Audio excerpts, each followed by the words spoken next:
जय श्री जगन्नाथ। बड़ ठाकुर प्रभु श्री बलभद्रंकर जन्म दिवस एवं गम्हा पूर्णिमा बा राखी पूर्णिमार अनेक अनेक शुभेच्छा एवं अभिनंदन। जो बड़ भाई माने आमर वीडियो देखती समस्त को मथा लगा प्रणाम। सान भाई मान को बहुत बहुत आशीर्वाद। महाप्रभु कृपारू आपणकर चलापथ कुसुमित हेउ।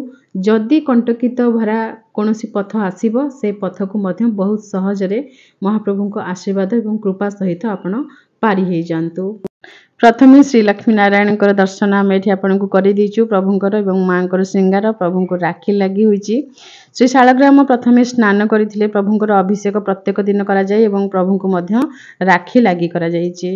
झुलन यात्रा चली तेणु झुलारे बसी गुरुंडी गोपाल गुरुंडी राधा श्री राधाकृष्णकर जुगल विग्रह सी बसी दोली एवं ठाकुर को टिके आज झुलारे झुले देचु। आम प्रत्येक दिन सकाळे संध्यारे ठाकुर झुलारे बसबे झुलिबे। एही समय काली अंतिम दिवस झुलन यात्रार।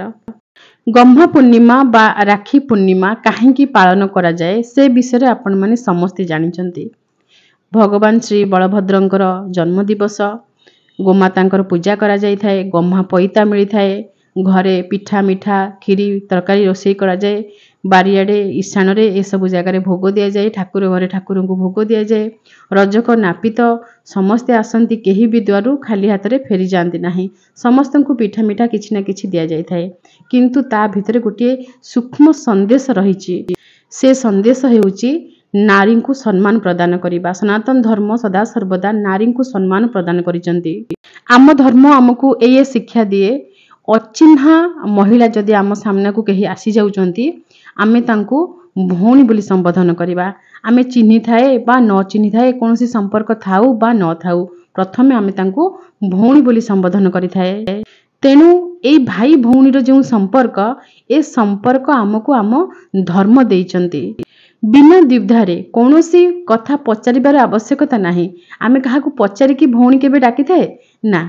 आमे काहाकू पचारि न थाए। सामने जदि कई जने महिला अछंती किछि भी दरकार पड़ला आम तांको सहित कथा हेबा सीधा सड़क आमे कहि थाए भौणी ए कथा एया किंबा दीदी ए कथा एया। आमे एमती कथा हे जाय थाए। केबे कहार अनुमति नै न थाए। काहेकि ना ए जो डाक ए डाकर एते सम्मान रही एते स्नेह ममता एते भल पाइबा रही।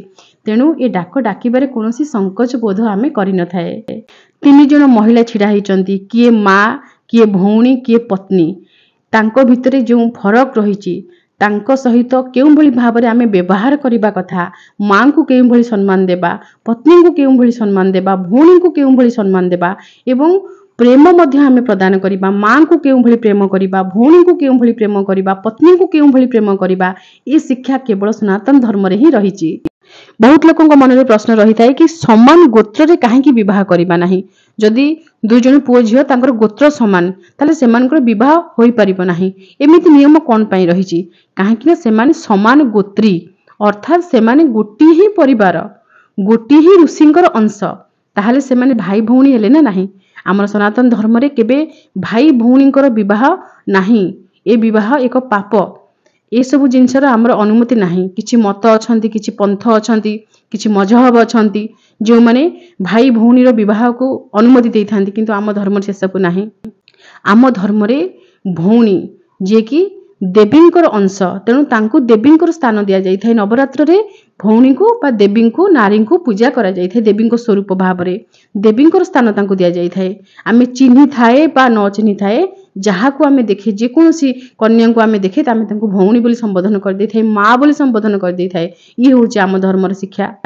वैदिक रीतिनीति अनुसार जो कन्या सहित विवाह संस्कार करा जाई थाए विवाह करिथांती जने पुरुष से कन्या को निजर पत्नी भाव से ग्रहण करिथांती तांकर पाणी ग्रहण करिथांती सेठी संपर्क बदली जीव। किंतु बाकी जेते सब कन्या रहिले समस्ते तांको पई भौणी नचेत माँ नचेत जेतेबेले से पिता बयसर हेजिबे सेतेबेले से सान झियो मान को निजर कन्या तुल्य भाव में विवेचना करिवे कन्या बोली भाविबे। एई भावना वर्तमान समाज रु दूरे जाउचे। एई भावना को आमको बढ़ाइबा को पड़िबो।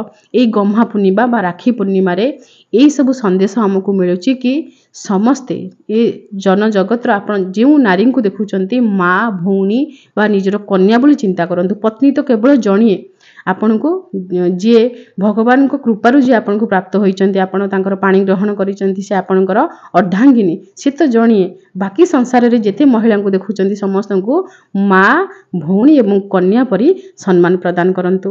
ପ୍ରଥମେ ଏ ଶିକ୍ଷା ନିଜର ପୁଅ ଝିଅଙ୍କୁ ଦିଅନ୍ତୁ, ନିଜ ପରିବାର ସଦସ୍ୟଙ୍କୁ ଦିଅନ୍ତୁ, ନିଜ ବନ୍ଧୁବାନ୍ଧବଙ୍କୁ ଦିଅନ୍ତୁ, ନିଜ ସାଙ୍ଗସାଥୀଙ୍କୁ ଦିଅନ୍ତୁ।